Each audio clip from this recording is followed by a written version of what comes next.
Welcome back to Storytime Saturday here on SecretSpool. I'm Adam, and tonight's story is about how a single invitation, something small, something almost ordinary, ended up giving someone I love a moment she didn't even know she needed. This is a story about renewal, connection, and the quiet strength it takes to come alive again after months of simply surviving. Let's get into it.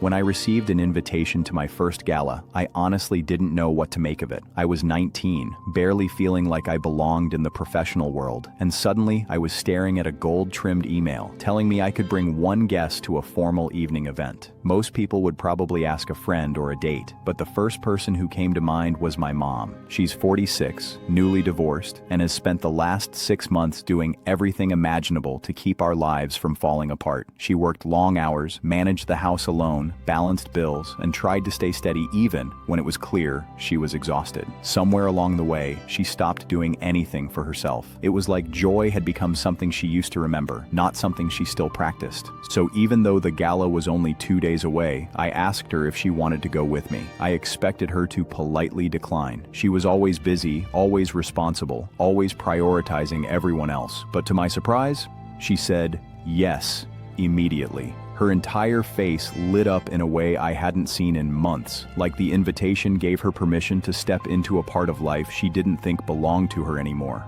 When I offered to buy her a gown, she shook her head and insisted that being invited was more than enough. Still, she asked if I wanted to go shopping with her just to browse, and that turned into one of the best afternoons we'd shared in a long time. We walked through boutiques, laughed over dresses that looked like parade floats, and quietly admired the ones that made her eyes soften with something close to hope. As we walked through the store that afternoon, I realized how long it had been since I'd seen her this relaxed. She wasn't rushing, checking her phone, or mentally juggling a dozen responsibilities at once. She held each dress up thoughtfully, turning to me with the kind of light-hearted curiosity she used to have when we'd shopped together years ago. It felt like a small time machine moment, a reminder that underneath everything she'd endured, the vibrant, curious version of her still existed. Eventually, she tried on a deep navy gown that seemed made for her. It fit like it had been waiting for her, elegant, simple, and beautiful in a way that felt effortless. She stepped out of the dressing room with a shy smile, smoothing the fabric like she wasn't sure she was allowed to love it as much as she did. I told her she looked incredible. She didn't say much, but the way she looked at herself in the mirror said everything. I bought a tuxedo that matched her gown, adding a navy accent to tie us together subtly. And because I wanted the night to feel extra special for her, I picked up a corsage in the same shade of blue. It felt old school, almost sentimental. The kind of gesture people made back when getting dressed up was a celebration in itself.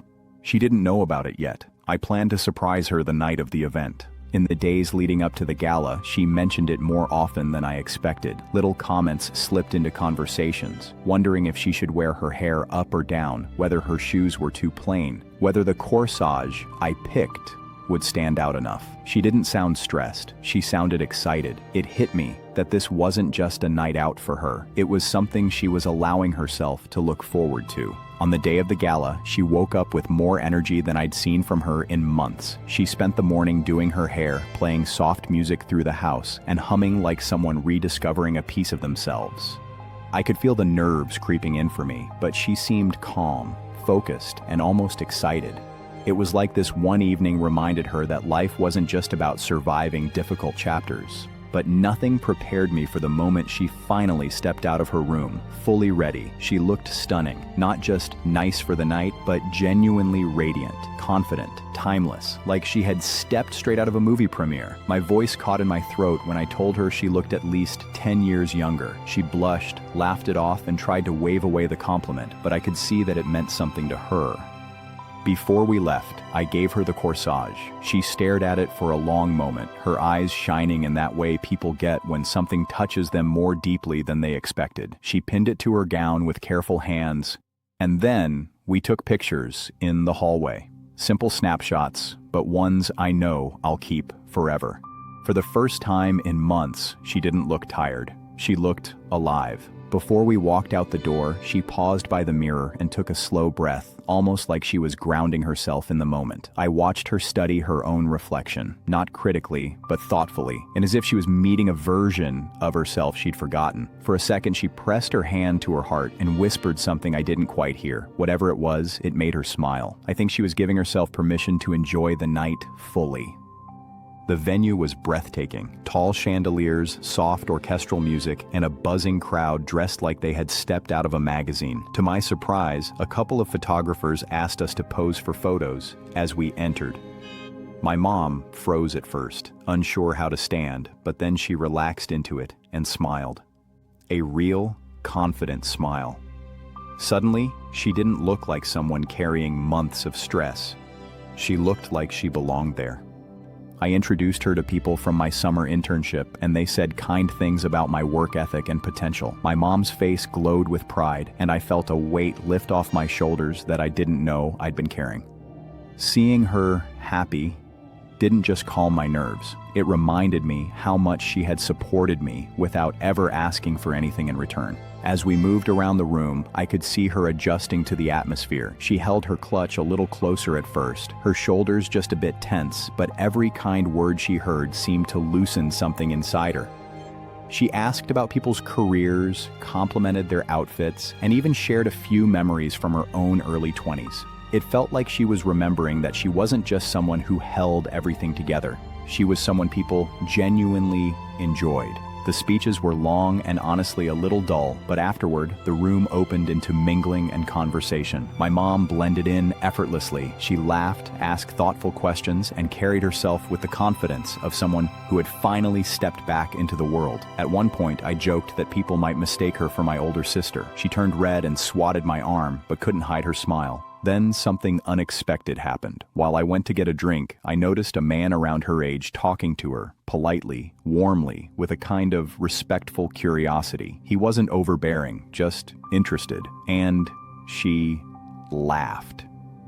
Not a small, polite laugh, but a soft, genuine one. For a moment, I stepped back and just watched. She deserved that. Attention, lightness, a moment of being seen, not as someone recovering from a difficult year, but simply as a woman worth noticing. I didn't interfere with the conversation she was having, but later she told me the man had simply asked if she attended events like this often. She laughed, telling me she'd said, "Not for a very long time." The way she said it carried both truth and relief. She wasn't chasing anything romantic. She was letting herself feel seen, and seeing her rediscover that confidence felt like watching sunlight break through clouds. We left the gala close to midnight, tired but bubbling with the kind of quiet joy that lingers even after the music fades. In the car, she talked nonstop about how much she'd forgotten she loved getting dressed up, about how the evening reminded her of her younger days, and about how different it felt to attend something like this without the weight she used to carry in her marriage. She used the words lighter and freer, and they stuck with me. The next morning, she walked into the kitchen, still glowing. She hugged me for a long time and whispered, "Thank you. I needed that more than you know." It wasn't just gratitude. It was relief, renewal, a piece of her returning that had been missing for far too long. Then she joked that next time she gets invited somewhere fancy, I'm coming as her +1. But underneath the joke was a promise I'll always hold close. That morning, watching her pour coffee with a softness around her eyes, I realized that healing doesn't always announce itself loudly. Sometimes it arrives through one good night, a night where someone feels valued, celebrated, and free. I'd spent months hoping she would catch a break, and instead, she created her own by stepping into that room with her head high. It changed something in both of us. I realized this wasn't just a fun night out. It was something that stitched her back together, the kind of moment that breathes life into someone who's been running on empty. Watching her smile, laugh, and step confidently back into a world she thought she'd left behind showed me that healing sometimes looks like glittering lights, soft music, and a gown that makes you remember your worth. Thank you for spending this Storytime Saturday with me. Nights like the one you just heard remind us how powerful it can be to show up for the people we love, and how sometimes giving someone one beautiful moment can help them recover what they thought they'd lost. If tonight's story resonated, I'd love for you to stick around for more. Until next time, this is Adam, wishing you peace, growth, and a gentle week ahead.